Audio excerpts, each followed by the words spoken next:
Ngenga za wananchi. Karibu sana katika Ngenga za wananchi. Mimi ni Samson Charles, ndio rais wa wapiga ngenga wote. Na hii leo tutakwenda kuangazia swala la vijana na uzalendo. Je, nini kifanyike ili kuwaambukiza vijana dhana ya uzalendo, kuwafanya vijana kuwa wazalendo? Na hii leo nitakuwa na kundi kubwa la vijana ambao watakwenda kupiga ngenga katika swala hili. Nanyi watunga sera mtakuwa kwenye nafasi nzuri ya kufahamu nini ambacho vijana wanahitaji ili kuwa wazalendo. Na katika kijiwe changu cha kivulini kilichoko hapa Mikocheni mkoani Dar es Salaam tayari nina rundo la vijana. Karibuni sana vijana. Shukrani sana. Tunakwenda moja kwa moja kuanza kuwasikiliza vijana na pointi zao za msingi cha nini kifanyike ili vijana wawe wazalendo. Karibu sana. Asante. Kwa majina naitwa Dismas Lucas Mwacha, ni mkazi wa Makongo, katika mtaa wa Mlalakuwa. Nashukuru kwa mada hii nzuri hii ya leo kuhusu vijana na uzalendo, waambukizwe vipi kuwa wazalendo. Lakini cha kwanza kabisa lazima tukubali kwamba kama taifa letu tayari tumesharudi nyuma kwenye masuala ya kuwafanya vijana wawe na uwezo wa kuwa wazalendo, kwa sababu tumewaacha waishi holela kuanzia ngazi ya familia mpaka ngazi ya mtaa, kata, mpaka taifa. Leo tunazungumza kwamba vijana wawe wazalendo kwenye eneo gani? Aidha kiuchumi. Kama ni kiuchumi, je, tumewezaje kuwafanyia namna ya wao kuaminika kwenye mfumo ya sera za kifedha? Leo kijana anaweza kaa na wazo zuri, tunaamini duniani wazo ndo jambo kubwa na lenye maana kuliko hela yenyewe. Lakini leo kijana hata akiwa na hilo wazo la fedha, ni taasisi gani ya kifedha itamuamini? Wanakuwekea masharti magumu, kwa maana hawana imani na wewe kwamba watakupata wapi. Watakwambia una hati ya nyumba, una hati ya kiwanja. Lakini kama wangeliamini wazo lake, wangelisaidia lile wazo lake, lingefanya kwamba aweze kuwa na huo uzalendo tunaozungumza. Lakini anaweza akashangaa katika wazo hilo hilo akaja mtu ambaye ana ufangamano na mamlaka fulani, ndani ya muda mfupi akawa bilionea, lakini yeye wazo lake akaendelea kuwa maskini. Mtu huyu ukimhitaji awe mzalendo unapata shida. Je, unajiuliza tena, unataka kijana awe na uzalendo kwenye eneo gani? Je, kwenye eneo la siasa? Kama kijana unataka awe na uzalendo kwenye eneo la siasa, siasa ambayo imekuwa ina mikingamo au imemwekea mageti mengi ili kufikia hizo ndoto, kwa sababu tunazungumza mtu anakaa bungeni miaka 30. Mwalimu Nyerere amepokea uongozi wa nchi na miaka 35. Leo kijana una miaka 40 unaondoka kwenye ujana, wewe hata kuwa nani wa mtaa imeshindikana. Lakini kuna mtu ana miaka 30 kwenye uongozi, hataki kutoka. Tafsiri yake ni nini? Huyo kijana atakuwa anaua uzalendo kwenye siasa, katika siasa ambayo imemwekea mipaka. Utasema kijana awe na uzalendo kwenye jamii ambayo sisi kama wazazi hatuwafuatilii, tumewaacha waenende kwenye maisha yao. Mwisho wa siku tunakuja kuwalaumu pale wasipotenda yale ambayo tuamini ndio mambo yao, sisi tunayaita maadili. Sasa kwa tafsiri nyingine, kwenye level ya kuwafanya vijana, kuanzia mifumo yetu, mifumo ya kiserikali, wanaweza vipi kuwachukua vijana? Leo Tanzania wote tunakimbilia kwenye ujasiriamali, kwamba hili ndio eneo kubwa ambalo lina uwezo wa kuajiri watu wengi. Je, kwa ardhi yetu ilivyo kubwa, ujasiriamali ndio eneo pekee la kuajiri watu? Je, bodaboda ndio eneo pekee la kuajiri watu? Ni vipi tumefungamanisha uchumi wa maziwa, uchumi wa bahari na vijana? Ni vipi tumeunganisha uchumi wa madini na vijana? Ni vipi tumeunganisha uchumi wa mazao makubwa kama korosho na vijana? Wakati huo vijana wameambua ujasiriamali na bodaboda ndio jambo kubwa na limerasimishwa. Lakini je, tunarasimishaje? Leo kijana anaweza kukopeshwa boti ya uvuvi, akaaminika, tukampa boti ya uvuvi, akaanza kufanya masuala ya kupackage samaki na kuwapeleka kwenye masoko makubwa na akapata hela. Kuna watu wanaweza kufanya hivyo, wakawaruhusu vijana katika hali hiyo ili wawe na uzalendo. Lakini kwa sababu uzalendo si neno la kutaja tu, au uzalendo si kubeba ile bendera ya Tanzania peke yake, ni kuwafanya hawa watu, je, wanafikia ile hali yao kwenye hali ya kisiasa, kijamii na kiuchumi? ili uweze kusema kwamba vijana wawe na motivation ya kufanya huo uzalendo, tunaamini ndo uzalendo. Kwa hiyo kwa tafsiri iliyo nyepesi kwamba ili wafanye vijana wawe na uzalendo ni kwanza kushiriki mawazo yao, kuwapa nafasi, kuwasikiliza nini wanachokitaka, si nini tunachokitaka sisi, wao nini wanachokitaka, kwa sababu 60% ya taifa hili ni vijana. Huwezi kuwakwepa. Asante sana Dismas Mwacha kwa maoni yako. Tunaweza tukaendelea hapo. Karibu sana. Naam, asante sana. Kwa majina naitwa Calvin Urassa, ni mwanafunzi kutoka Chuo Kikuu cha Dar es Salaam. Na asante sana kwa mada nzuri ambayo ipo mezani.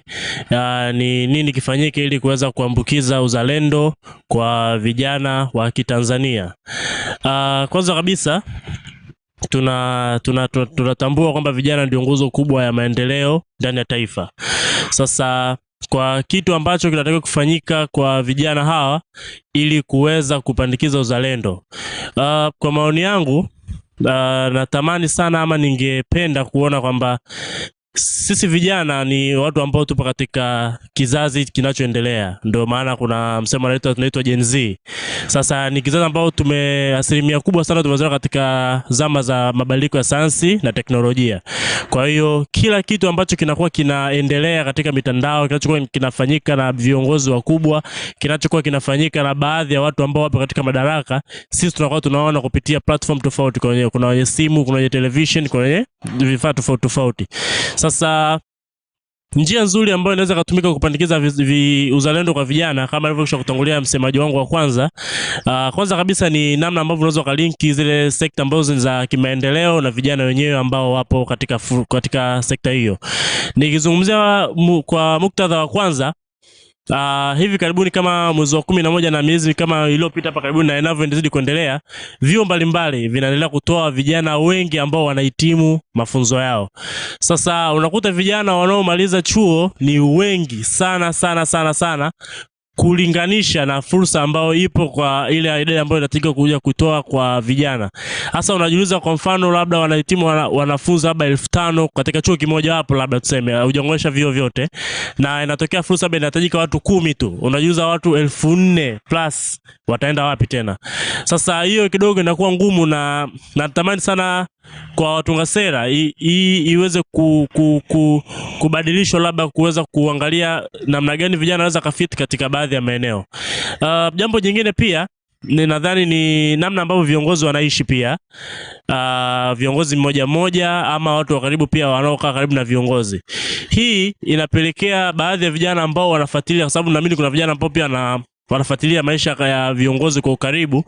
Nadhani hiyo pia inaweza ikahamasisha vijana kwa wazalendo, kwamba viongozi wanapokuwa wawajibikaji tu pale, wanapokuwa wajibikaji kwa kusikiliza vile ni nini ambacho vijana wanataka, naamini kabisa hiyo itakuwa ni chachu kubwa sana ambayo inaweza kapelekea. Mfano mzuri, Rais wa Jamhuri ya Muungano wa Tanzania Dr. Samia Suluhu Hassan ameteua wizara mpya, wizara ya vijana, ambayo inaongozwa na kaka yetu John Nanauka, na waziri huyo alifika Chuo Kikuu cha Dar es Salaam siku chache zilizopita na akamoderate kikao kizuri sana na viongozi wa Chuo Kikuu cha Dar es Salaam, na naamini kabisa kupitia platform hiyo ameweza kuchukua madukuduku na matatizo ambayo na zile kero ambazo vijana wanatamani zitatuliwe, na pia naamini kabisa ataendelea kufanya hivyo hata katika vijio tofauti. Na sio lazima kuwe kwa watu ambao wapo vioni tu, hata mitaani kuna vijana ambao ni wajasiriamali, wana biashara, wana shughuli tofauti wanazifanya, nako pia aweze kufika ili aweze kutatua changamoto ambazo wao zinawakabili.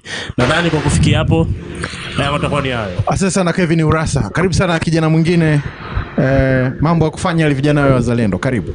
Asante sana. Kwa majina naitwa Victor Francis Mwagama, ni mwanafunzi kutoka Chuo Kikuu cha Dar es Salaam, na soma falsafa na maadili mwaka wa 3. Kwa upande wangu mimi, kupandikiza uzalendo kwa kijana wa Tanzania kunaweza kuwa ni chachu kubwa ya maendeleo katika nchi yetu, kwa sababu kijana ndio tunaweza kusema kijana ndio nguzo pekee ya maendeleo katika nchi yetu. Kijana huyu wa Kitanzania anapopewa fursa ya kuwa kiongozi katika sekta yote ya Tanzania, katika sekta yote ya kimaendeleo hapa Tanzania inaweza ikafanya vijana wengine kuweza kumtazama kijana huyu ambaye amepata fursa ya kuwa kiongozi. Kwa hiyo mimi kama kijana nikimwona kijana mwenzangu amekaa katika fursa fulani, katika sekta fulani, katika uongozi wa nchi yetu, iwe mdogo iwe mkubwa, haijalishi kwa kiwango gani, mimi ninapopata kumwona kijana mwenzangu amekaa kwenye sekta fulani, napata wasaa kuweza kumtazama yeye kama taswira ya mimi kufanya mambo yaliyo mema, ili kusudi na mimi niweze kupata tunu kama aliyoipata yeye. Kwa hiyo ushauri wangu kwa serikali ni kwamba kutoa fursa mbalimbali kwa vijana, hususan kwenye swala zima la kisiasa, kwenye teuzi mbalimbali zinazofanya na serikali, ili kusudi kuweka chachu ya maendeleo kwa vijana, kwa sababu kijana anapokuwa anaishi huwa anaangalia na kutumia mitandao yake ya kijamii kuweza kuchanganua mambo yaliyo mema na mabaya. Ngenga za wananchi zimeishia hapo kwa leo na zitaendelea tena. Kumbuka, kama unapenda kushiriki ngenga hizi za wananchi, nifuate pale katika mitandao yangu ya kijamii, Facebook pamoja na Instagram, nitafute kwa jina Samson Charles. Pale utakuja inbox, utaniwekea namba yako ya simu, nami nitakupigia popote pale ulipo na kukualika kuja kushiriki ngenga za wananchi, na kukumbusha kwamba haya ni maoni yao binafsi na sio msimamo wa kipindi hiki. Tukutane tena wakati mwingine.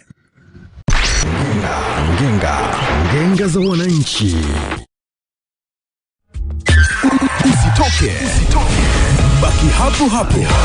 Tunalipa bill dakika 0 tu. Tunarudi 101.4